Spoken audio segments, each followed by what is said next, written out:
What's good, friends and family? Good morning, everybody, or good afternoon, whatever time you view this video.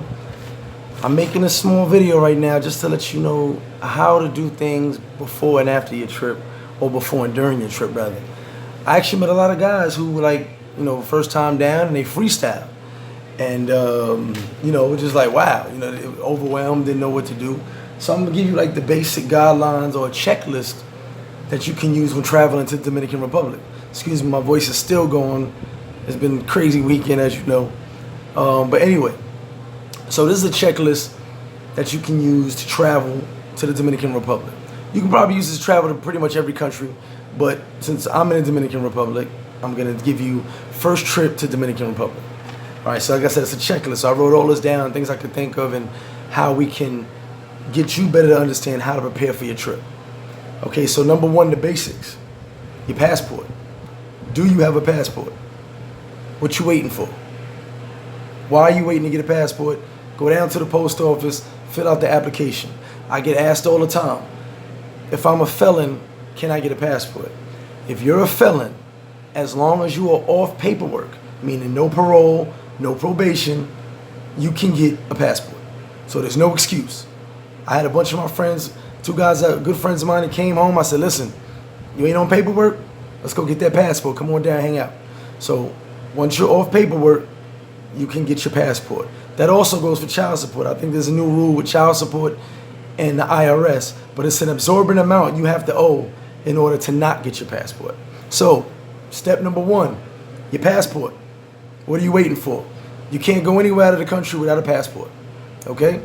Head to the post office, sign the information, check, turn it in, in a couple of weeks your passport comes. So step number one, passport. Step number two, booking a flight.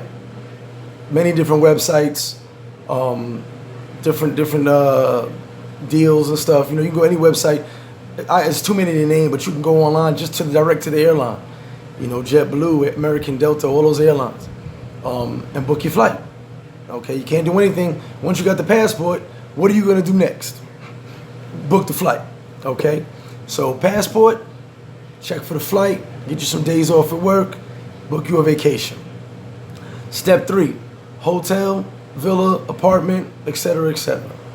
Once you got your flight booked, now you gotta find a place to stay.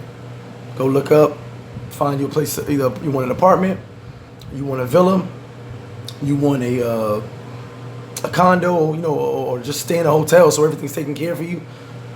It's up to you, your leisure, your budget, what you want to do. Okay, so passport, book the flight, book the room, hotel, villa, etc., whatever it is that you want to book. Budget. This is big when it comes to budget. I tell everybody, $1,000 living here is not the same as $1,000 traveling. Okay, when I was on vacation, when I would go to Atlanta, I'd blow $1,000 in 3 days. So that was just me having fun. Now, when I started coming down here, $1,000 lasts me about a week. That's doing a lot of partying. So what you have to do with your budget, are you a big drinker? Do you smoke? Do you party a lot? You have to count all that in your budget. Now, I will say this. For most people, I tell you, even if you drink and party to a level, $150 to $300 a day is good enough. And that's not including your room. When I do a budget, I don't include the room or the flight, because that's money spent. I call that money spent. Your room money spent already. So you can't really add that to your budget. That should be your pre-trip budget. Okay? So your budget could be between $150 to $300 if you eat out a lot, if you party a lot. And based on partying, like I said, it's different when you live here. But me, myself, when I would travel before, it was always a bunch of Grey Goose, blah, blah, blah. In the club, you're going to pay $120 for a bottle. Now, that's nothing compared to American prices, but it's still $120. Okay, so I tell people during the daytime, have your drink money, your food money, you don't really need a lot of bread on you. Nighttime, if you plan on hitting the VIP, balling out a little bit, have a couple dollars extra. When I see guys running around with thousands and thousands of dollars, I just don't get it. Or hundreds of dollars, I don't get it. So budget yourself. Budget for what you're gonna spend. All right, I see guys sometimes, they're on the cheap side, no problem. Budget yourself for on the cheap side. Where you go to eat or where you party, it makes a big difference. I was just out the past 2 nights No, I'm sorry, the other night. And me and my boy, 2 bottles of rum, all the chasers, VIP table, we spent less than $100. Okay, we both live here, but we know how to spend our money. We know that I'm not gonna go out and buy a bunch of bottles of Grey Goose. For my birthday, yeah, but I don't need to do that all the time. You know, so on vacation it's different. You're gonna spend a little bit more. You know, so I hear people say about budgets and this and that. Listen, your budget is your budget, your money is your money. If you live here, you're not gonna spend a whole lot. I know guys that got $6,000 a month coming in, and they don't spend over $1,000. You know, my boy who DR Cribs 2K, his budget is like $1,100 a month, and he's got a brand new car, 3 70-inch TVs. You know, so I mean, your budget's your budget. But when you travel, you want to have a little bit more money, maybe some emergency money to the side, because you're gonna spend more. It's just how it is. You're on vacation, you're gonna spend a little bit more. So like I said, $150 to $300 a day is a decent budget when you're on vacation. Okay? All right, now when you land, you got in the plane, booked your hotel, you know where you're staying. When you land, do not change your money at the airport. I said this in another video. Do not change your money at the airport. You're going to get a lower rate. Now some guys followed my videos and they came and I called Mateo for them, no problem. He gives the same rate as Western Union without you having to go home and get your passport. If you want to change money, wait till you get into the town, wherever town it is, Santiago, Puerto Plata, Santo Domingo, and find you a Western Union or Caribbean Express and change your money with your passport. They'll give you the best deal and the best rates. At the airport, you get a really small rate. Some guys don't care about a couple of dollars, but if you're changing a few hundred to 1,000, it adds up. You end up losing maybe $200 sometimes. So don't change your money in the airport. Change money when you get to the town. Also, before you land, you want to have transportation set up. Most taxis from in the airport, all airports pretty much in Dominican Republic, about $25, give or take. You know, it depends. Pretty much 25. So it's a set rate. There's actually some places have on the wall next to the taxi stand their price. So it's a set price. Some people do Uber, so you know the price of Uber. But have a ride set up. Some hotels and villas do pickup service. So if you're staying at a certain hotel, they'll tell you, hey, what time's your flight come in? And they'll either tell you they charge for a pickup service, or a pickup service is free with your hotel stay. So have you a ride. I've seen many guys sit out there and get hustled because they don't know how to get around. Before you land, you want to have a ride set up, whether it be a friend or trusted taxi, or just say, hey, I know where the taxi stand is. Let me go straight to the taxi stand. I know what I'm going to pay. Okay, so have a ride set up. Change money. Have the ride set up before you land, so you know when you get up there, out the plane, you clear customs, you're good to go. There's no more $10 fee, so no more waiting online to give $10 and give the card up. That's in your flight now, so don't worry about that. All right. As I said, the taxi, you want to have that set up. Some guys freestyle, get you a trusted taxi, and you're good to go. Get to your hotel, check in, and like I said, get your change. You want to make sure you get your change. Some hotels change money at good rates. I always try to tell people, check what the rate is before you fly down, and then see what rate is being offered when you're actually in town, when you're actually landed in the Dominican Republic. Okay. So you've got your passport, you've got your flight, you've got your hotel, you landed in a beautiful country, got your taxi, you checked in your hotel room. What do you do now? Venture out. I tell people all the time, you don't need a guide. In certain towns, mainly Sosua, you don't need Spanish. Spanish helps, but there's a ton of people around here that don't speak Spanish. Trust me. So if you want someone to help you out, find you a trusted guide. There are a few out here and there that they're not going to hustle you. Excuse me. Find you a trusted guide that will show you around, speak Spanish for you, okay? Or find you another expat or another person traveling. You see people on a plane, you're all going to the same place. Start up a conversation. They may know a little more than you. Maybe share some info with you. Maybe they're staying at the same hotel as you.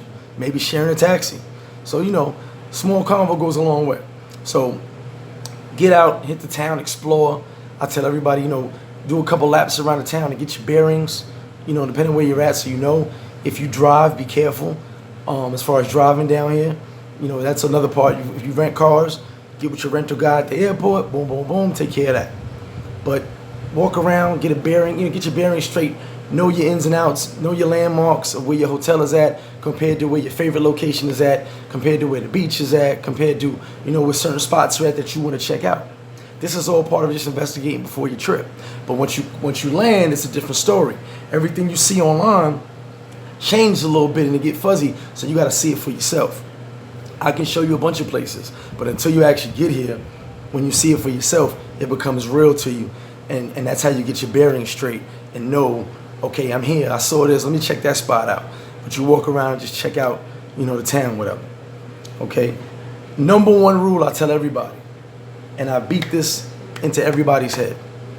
Don't make it rocket science. Remember, you are on vacation. You didn't work all them hours, all that OT, or sell all them stocks and bonds, or whatever you're doing to not enjoy yourself. I see guys come down here and get stressed out. For what? You're on vacation, bro. Enjoy yourself. Females too, you come on vacation, enjoy yourself. Leave the stress at home, kick your feet up, have fun. I know some guys come down here and just sleep. Hey, they don't have time to sleep when they're in the States. But enjoy yourself. Number one rule, enjoy yourself. You are on vacation. You earned the vacation. Now enjoy it. I get asked all the time, is it safe? It's very safe. This is a very family-oriented country. You have a few bad apples here and there, but that doesn't bring the whole country as a whole into perspective. It's a beautiful country with beautiful people here. Friendly, very nice to you, you know what I'm saying? I lived in the South for a while, so I got used to people saying hello all the time. Here they say hello all the time, are you okay? Everyone is not out to hustle you, but you have to be aware of the hustlers, so make that clear. But it's a beautiful country, very safe. Now, do you want to be out walking around pissy drunk at 1 in the morning? No, you don't want to do that at home. So you don't want to do it here. You're in another country. So I would tell everyone, carry yourself properly and with respect, and they'll treat you accordingly. Same way you do at home, carry yourself accordingly here. Don't lose your head. Don't go too crazy. Don't get too drunk. Carry yourself accordingly, and you'll be fine. It's very safe. I've never had any issues with crime myself personally here. I've never had any of that drama, but it does happen. But I can say a majority of the time it's because someone was a little drunk or dealing with people they shouldn't have dealt with. Okay, so it's very safe. Just keep your head on your shoulder, and you'll be okay. No need to be rude. If the hustlers come up to you, the street cats come up, the best thing you could do is say, no, gracias. It goes a long way. You don't got to be rude. You don't got to push anybody. Hey, my friend, no, gracias. No, thanks. And keep it moving. That's the easiest way to avoid anything you don't want to deal with, any nonsense. No, the word no goes a long way. Just say no, keep it moving. Okay, and ask the price on a lot of things if you're not sure. Always check your bills. There's places that pad bills. You always want to be sure that you know the price of stuff before you get your bill and before you order something. I've seen places where they go and they just pad a bill, and the person looks at that bill like, I didn't order that. Someone else is ordering on your bill. So always ask the price and make sure you're taking care of everything. The reality is this is paradise. Okay, this is straight paradise. You came on vacation to enjoy paradise, so enjoy it. Some people start in resorts, for the IA and all-inclusive. That's cool. And then venture out to the town here and there. But the reality is, your trip is what you make it. Whatever part of the country you go to, it's what you make it. Whether you go to Santo Domingo, Boca Chica, Santiago, Sosua, your trip is what you make it. So just remember to enjoy the vacay, and it's escape from the matrix and getting out of the BS that you're dealing with back home. So long story short, after everything we went through, that's the basic checklist of what you should have ready and be prepared for from your trip to DR. Okay, so let's go over that again. Passport, flight,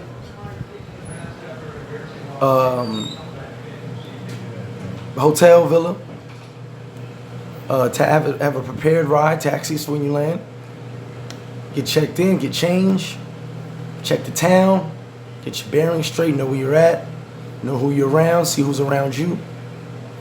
and enjoy your vacation. That's the best thing you could do, is enjoy your vacation. Hit the clubs, hit the bars, party, enjoy the beach life. Whatever part of the country you in, just enjoy it. Okay, so this is Mr. Flip Flop with my PSA, my tips and checklists on your first trip to the DR or your next trip to the DR. Because I know guys who come down here 1 or 2 times and still don't get things in order the way they should. This is just a guideline to help you out for when you travel to the Dominican Republic. Mr. Flip Flop, I hope you enjoy. Like, subscribe, share. Appreciate the love, guys. Mr. Flip Flop.